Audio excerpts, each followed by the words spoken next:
Well, this again had a few tangents. So we started off with the question on essentially dissecting successful people and Yep. how they always seem to find themselves in really good positions Mm. and how they go about actually getting there consistently. Yep. Yeah, we did. We did. We shared some experiences and we defined success as well. And our definition was pretty close to being the same with one little tiny difference. Um, but yeah, you and I are motivated by success. I know a lot of people that will watch this program are too. So I hope the viewers get plenty out of it. Yeah, and there's definitely some actionable things in there as well about how you go about or whether or not you go about being in successful circles and certain Mhm. ways to do that. But look, I think you'll enjoy this one, and I'll see you next week. Here's to your success, James. Yes. There we go. Michael Dunleavy graces us with I'm his very, presence. I'm very late. Very late. Sorry about that. Have I got Unacceptable. like a weird face thing going on with the settings here? I'm pretty sure it always looks like that. Is it always that rough? Yeah. Jeez, Yeah. I apologize for what I've put you through. Oh, God, Thank you. an intense phone call then. I will recover. Another time I'll tell you about it. Certainly not on this show. Yeah. How are you? I'm good. I'm Yep. good. Good. Busy, enjoying life. Life is good. Good. Good. But how cool is this? So I'm sure you saw the post. Which So you've been posting about? so Which one? I'm about to tell you. Ease up. I know you're excited.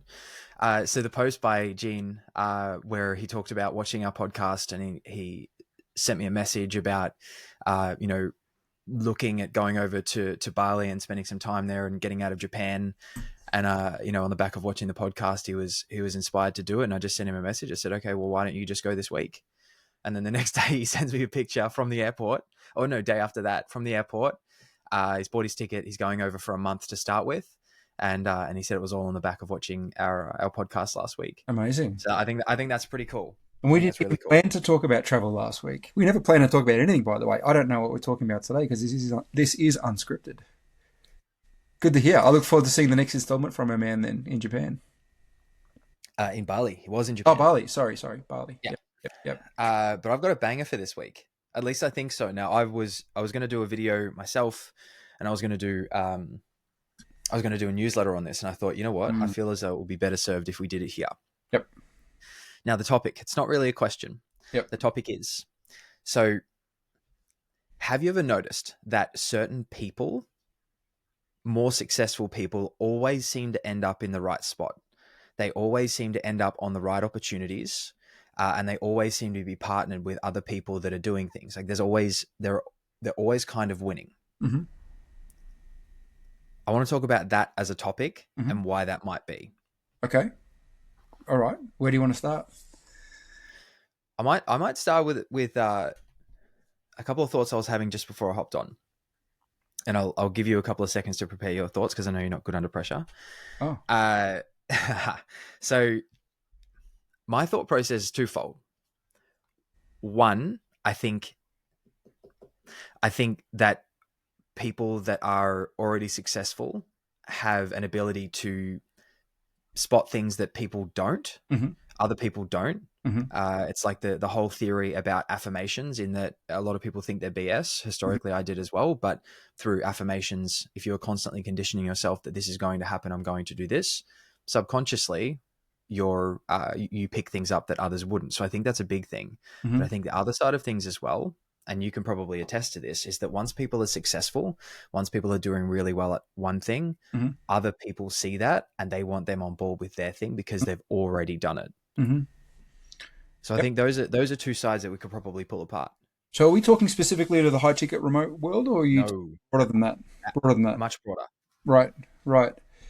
Yeah, I mean, I agree. I mean, success attracts more success. Success also makes it easier to have ongoing success because, you know, you get the formula in many ways. A lot of the demons, because success for most people, their biggest enemy is themselves. The self talks they have with themselves, the self imposed limitations, um, what they think they could or should do, all that sort of stuff. That's It's either been taken care of by a successful person or they're winning the battle with those internal demons. So the fact Can you that, differentiate those two? say that again, Can you differentiate those two? which two? as in they're already winning that, or Or there's something with the sure, demons? okay. Well, they've already done the work to get on the other side, and that fire's been extinguished, I guess you could say. And it's gone. That's in the past. That version of myself where I felt unworthy, or guys like me don't get opportunities like that, or don't deserve opportunities like that. That's been dealt with. That's not coming back. Or alternatively, that little voice is still there, but they keep it in check. They don't allow it to overpower them, and they keep it in check. It's still there, and work still is being done, but it's not dictating and controlling. In fact, maybe it's even useful to them, in the sense that the fear of going back to living and feeling that way is actually the spark that pushes them to keep moving in the other direction. So they've actually flipped the script and turned it into a useful thing. So keeping it alive in a way is a good thing. So that's what I mean by that. Sense? Yeah. Yeah. So I mean, they've reached the point where they don't carry the baggage that non-successful people sometimes carry, because of the success they've had and the energy they project and how they treat people and whatnot. Other good people want to be around them, and two successful people together with good intent, high chance something good happens on the back of that. And then it just compounds after that. So something good happens, more good people hear and see about it, more good people come towards them, more opportunities come to them through them, or a 1 degree of separation away, and it just compounds. It doesn't mean they don't still have their challenges and dark moments, but they're often not seen by others. Or if they are seen, perhaps it's part of their charm or part of their story. Like they live their vulnerabilities out in public, but recraft it as a positive, as a learning experience. So they're my thoughts when you say what you said before. Yeah, I can't remember who it was. I was going to say Mike Tyson famous, but perhaps not. So there was someone that they were talking about. Podcast. Sorry, are we going to mention Mike Tyson again on this podcast? Yeah. Like every. There was someone that were talking about how when you become rich and famous, all of a sudden people just want to give you free shit. They just send you free things because they want to be associated with you, and they want you to be associated with the things that they do, produce, everything like that. Yep. And I see even some people that have started in the remote sales space and gone elsewhere. Yep. If they do well here, if they apply their skills, if they excel, I think a lot of opportunities will actually come to them because people see that they can deliver, that they do show up. And I think it's a big part of it is how they view the world and what they look for. Mm-hmm. But another big part of it is how the world views them and what opportunities are given to them. Sure. And that's why you see some people that just have winner after winner after winner. Now, obviously there are a lot of losses in the background that you don't see. Yep. But I think that when you're more successful at one thing, or when you're very good at one thing, more opportunities will be presented to you on the back of you being successful at doing that. Yeah, no question. Yeah, we're in agreement. Did you want to go to other layers beyond this, or is that enough for that particular topic? Well, we may as well. We're here. I don't ever have any additional layers to add to it. I think I've shared my thoughts. They don't carry the demons, or if they do, they keep them under control, which often stop people from becoming successful in the first place. And success attracts more success, internally and externally. Internally, they have the belief and the knowledge that they can do it. And even if they're short on this particular skill set or this particular connection or this particular resource, they know how to figure out to get it. So internally, they're able to make things happen. And externally, people are attracted to them. People want to be around them. People want to associate with them. People want to bring them into their world. And then magic happens when two successful people get together very often. And if it doesn't, for whatever reason, it doesn't knock them out. They can recover from it, learn their lessons, lick their wounds, relaunch with the next version of that project, which didn't work on the first iteration, or do something completely different. Whereas a sort of normal, non-successful person, that one failure might take them out. Might take them out emotionally, might take them out economically, or from a reputation perspective. Typically successful people, that's not so much the case unless they do something really ethically wrong or bet it all on black and it comes up red. But most successful people wouldn't do that, based on what I've seen. That brings up another question as well. So what we're saying about more successful people, you see successful people around successful people. So if someone were on their way up and they were trying to figure out how to get in that position, are they better off to work away hard and quiet and build something big, or are they better off to try and get in the orbit of successful people, knowing that things will be presented to them that they wouldn't get elsewhere, so therefore they can climb those ranks quicker purely by association? Obviously, ability. Sure. I mean, all things being equal, I would say get in the orbit, because that's more realistic for most people as a start point. Now, you've got to be interesting and of some degree of value to these people. Otherwise, they're not going to bring you in because, well, it doesn't appeal to their self-interest to do so, unless you're a relative or a friend or something like that. So you've got to figure out, without it being transactional, without it feeling transactional, you've got to figure out a way to be interesting and relevant to them. And there's all sorts of ways you can do that, which we can talk about.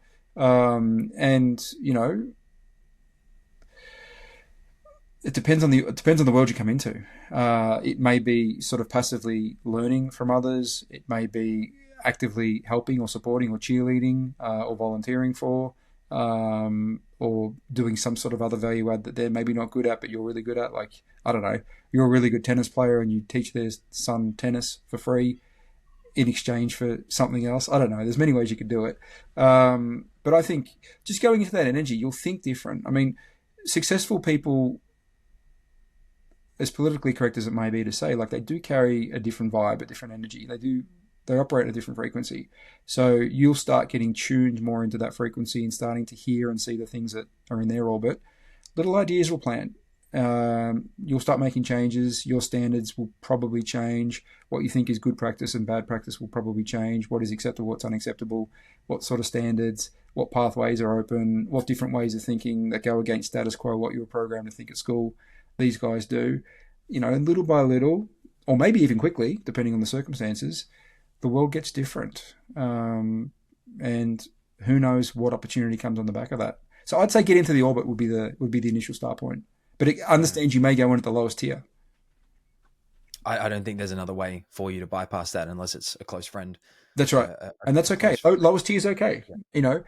People will bring in the right people if they're valuable or bring good energy, or I don't know, the world just feels better having you in there, even though they know they're paying it forward. And people often feel a debt, because they were taken under somebody else's wing in the future, and this is their moment where they pay it forward. Maybe you're the reciprocant of that. Embrace that if you are. You might only get that opportunity once. Yeah, that doesn't come around often. It doesn't. And I think everybody realizes that at one point or another, someone had to let them in the slipstream, as in lift them up, carry them through. But coming in at the lowest rung as well, you have to understand that, again, we are on the scale of successful. We're so far from the likes of getting into rooms with Warren Buffett and people of that level. Sure. But if you're just starting out in your journey, you've got to understand that you can't really engage at that level in those levels of conversation, because they've had to do all of these steps through. And I think we've all been in a room before where someone's in there and you just know they don't belong there. They're not fitting in. It's not going as well as they would have hoped. And, maybe someone will be really nice, friendly, and understand that they were there one time. But a lot of the time, it's just not where they need to be. So I think getting in the orbit of those people that can pull you forward and ultimately will present you with opportunities. Yeah. But even then, it doesn't have to be that you're in the orbit of the people that you'll end up working with. I think people will see the work you do, the results you get, people you don't even know, and opportunities will be presented to you. Yeah. I remember hearing about, I can't remember who it was, but I remember seeing on a podcast not that long ago, 6 months ago on YouTube, there was some successful entrepreneur who grew up in America, and he didn't come from money, but he lived near a wealthy area, and there was like a country club, golf club, all that sort of stuff.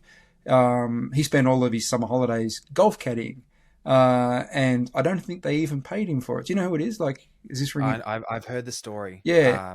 Look. He spent all his summer golf caddying. I don't think they even paid him the golf club. He got tips, and he got tipped well, so he did earn money from it. But what he did was he was golf caddying for the local CEOs and business owners and all those things, and he got to spend 3 or 4 hours passively observing and sometimes being somewhat active in their conversations about life and business. And you got to learn and see the way these people carried themselves and how they interacted. And he ended up becoming known, trusted, and valuable to those people, and doors started opening at a low level when he got to the age where, maybe 18 or whatever it was. So that's one example, going in at the lowest level in that regard, like pure service provider. But over time, the trust came, the likability came, the learnings were happening the whole way through. And who knows where that takes you. I experienced that in Peter's world. Like, I still sell on an account with super, super high level entrepreneurs and business owners and billionaires and all that.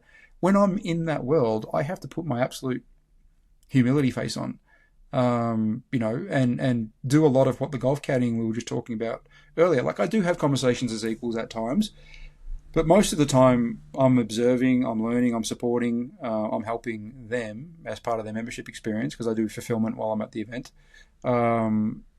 And it's amazing. Like, you've seen the transformation in me by being around those people for the last 3 years in terms of how I think and act and different standards and all those sorts of things. And that's from being in their orbit, essentially. But I think there's also a trap that goes with this conversation. I was thinking about that as you were talking then, in that sometimes you get access to a room where everybody's a big deal, everybody's important, but they're only a big deal and they're only important in that room. And I know there are some masterminds out there. A couple of names come to mind. Obviously, I wouldn't mention them, but it is a bit of just a big circle jerk. Everyone in there, we're a big deal, we're this, we're that, and they just kind of stay housed in this group, and it's a competition of who's the biggest fish in that pond. But they don't open them up. And if you were to run into these people, they would probably very comfortably tell you how important they are, what they do, everything that they've done. But in reality, in the scheme of things, it's not the room that you want to be in. Yeah, I'm fortunate that the rooms I go into with this crowd isn't like that at all. But I get what you're saying. That crowd does and would exist. I just don't go into those rooms, and I wouldn't be attracted to those rooms either. Yeah. So you got to pick your room as well, and you got to pick which room will. Knowing that you're going to get them wrong a couple of times. Yeah, of course.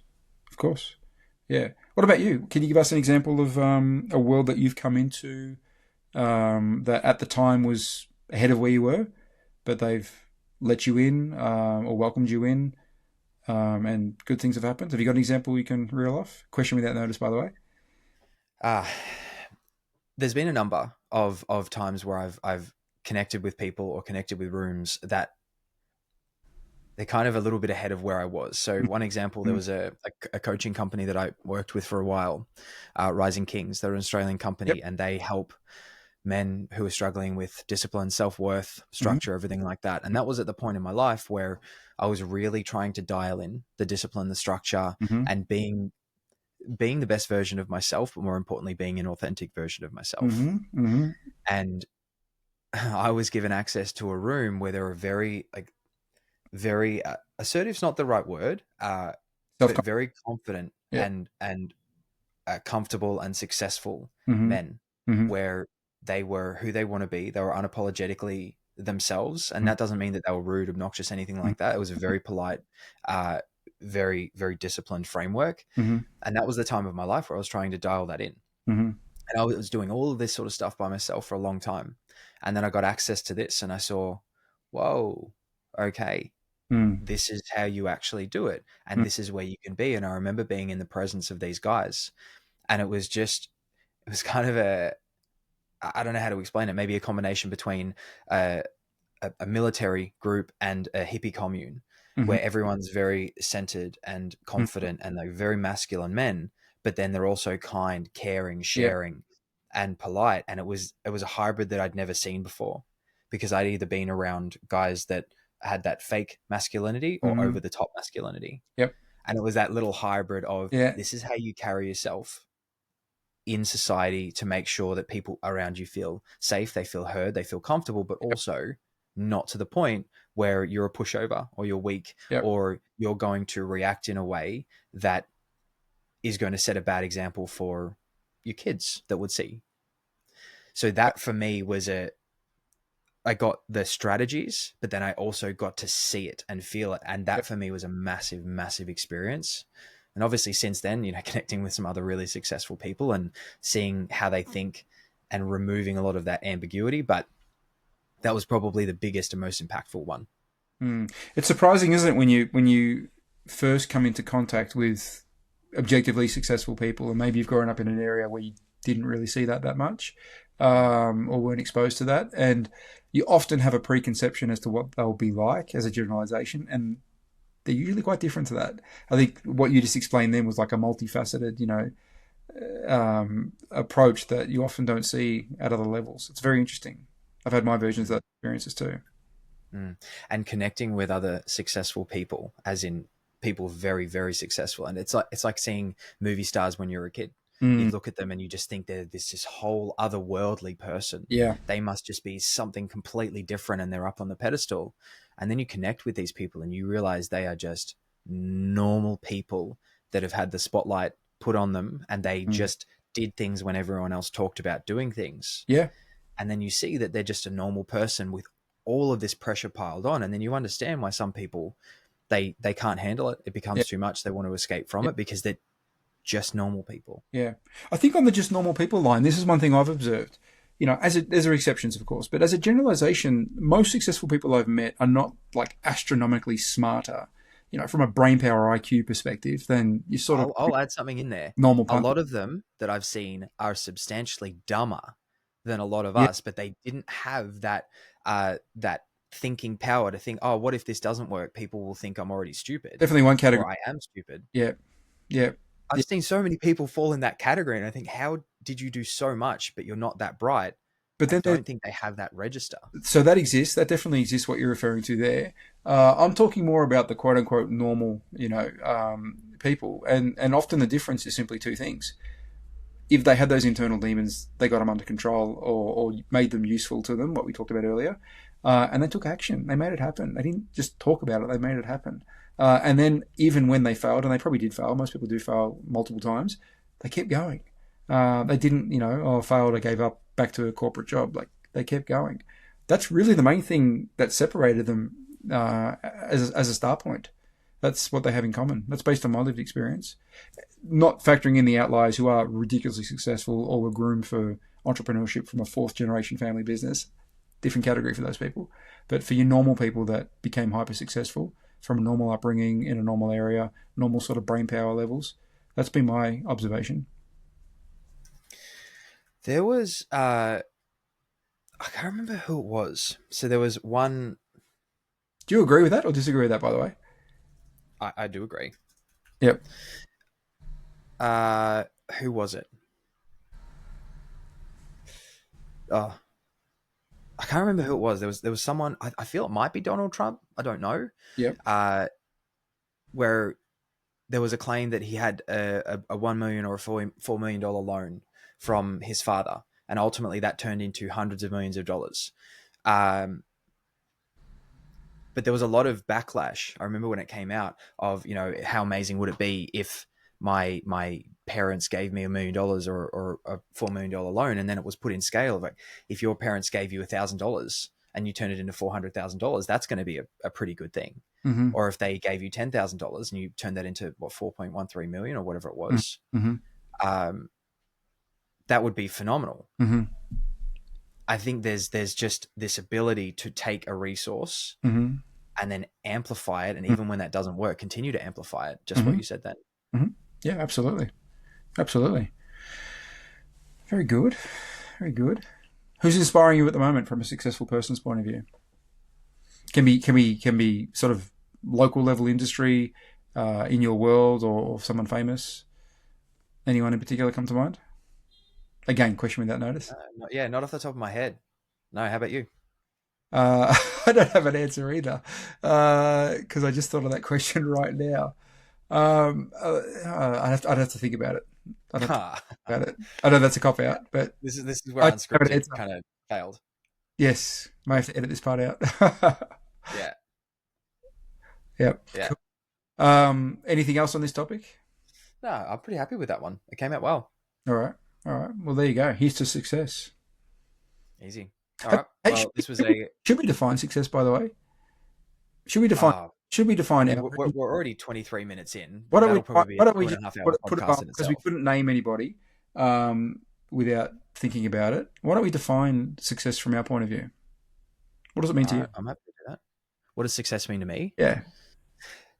I can explain that really easily. Yep. Being able to do what I want, when I want, with who I want. Yep. And success does not have a monetary value. And the reason is, right now I could earn 20 million in a year. Yep. And then go out and spend 25 and still be $5 million in debt. Yeah. So I think that's the risk of adding a monetary value. But success to me is not having to worry about bills to pay, not having to work with someone doing something that I don't want to do at a time that isn't convenient for me. Yeah. It's just life on my terms. That's it. My definition is basically exactly the same. The only difference on the money, like you sort of in a roundabout way said it, but I don't necessarily put a monetary value on success. Like unless you're a millionaire, you're not successful. I wouldn't say that at all. But I acknowledge that an abundance of money or ability to earn is part of being successful. Now, how far you choose to push that's up to you, but there's a healthy surplus, for just to take care of the security side of things. Because a successful person to me has a degree of security, and it doesn't necessarily mean, they've got 20 million in the bank. It just means that if plan A, B, and C fail, they're still going to be okay. And that might be to do with their mindset and their skill set and their network, which means they can rebuild really, really, really quickly, even though there's zero in the bank. But they're resourceful. I guess the word there is resourceful. Being resourceful is part of being successful, because said resources fund and facilitate said living life on terms, doing what you want, with whom you want, when you want, where you want. Like the reality is you can't do that with that money. So for me, there is a financial component to it, but I don't put a monetary value to it. But there is a healthy financial. I'm going to mention our favorite person again, Mike Tyson.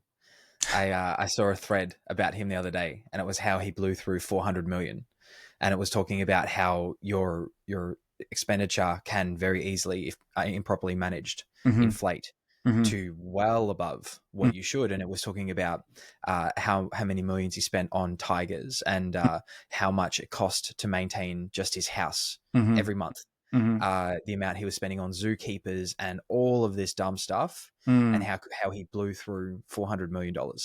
Yep. He was the epitome of success, but still he failed to do something that people earning even 0.01% of that can do with that income. Yeah. Is he still successful now? I think Mike Tyson and even Jake Paul, they are the perfect example of why having any kind of a brand or presence, regardless of what it's, not regardless, there are some things that you shouldn't have a brand in that won't carry you through. But even look at Jake Paul. He was a teenager doing stupid videos on YouTube, prank videos with his family and his brother. Whoever thought that guy 10 years later would have so much clout that he could, and love him or hate him, I think he's a bit of a tool, but you can't deny that he's very successful at what he does. He fought Mike Tyson, arguably the greatest of all time, we can say that, based off the brand that he built. And I think he was able to leverage, again, a successful person, leverage the ability in one area and transport it across to another. If he's doing what he wants for the right reasons, then he's objectively successful. I mean, I don't really like him, but who cares what I think?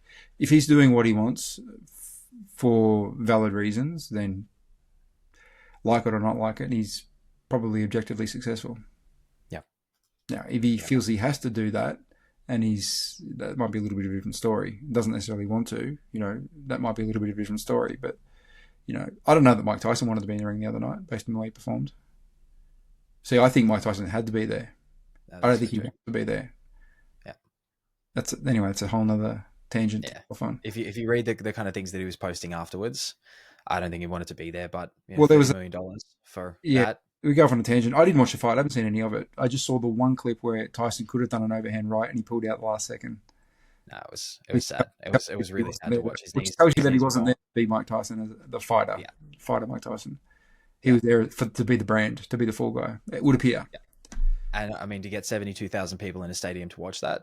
Is that how many they got? Impressive. Yeah, okay. I literally... I think, what they say, it was 120 million watched or something stupid like that on Netflix. Yeah, interesting. Yeah. Cool. But anyway, I think that's a good spot to park it. Yep. This was a fun one. We could go on the success route for quite a while, but I'll see you next week. See you next week.